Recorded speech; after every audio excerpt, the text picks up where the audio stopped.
Ito naman yung alloy na ring, pinapalitan lang yung isa. Maganda naman ito talagang alloy dahil hindi naman na hindi na kakaroon ng kalawang. Kaya lang itong pinapalitan nila ay nayupi.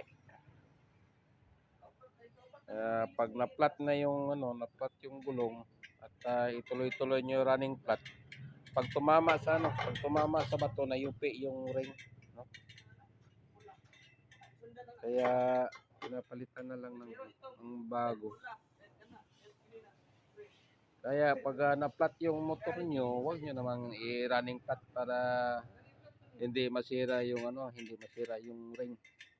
Kaya naman mahal pa naman itong alloy na ring. Ayun. Pag naglagay naman kayo ng ng interior, ibalik niyo doon sa sa gulong. Himayin niyo muna yung paligid ng exterior niya, baka may pako na hindi nakuha. Mababalik din siya sa flat ayusin ng i-arrange muna bago ibalik lahat. Dandahan lang, baka yung ginagamit ninyong na naman yung pangligwat dyan maipit yung interior o ganun pa rin.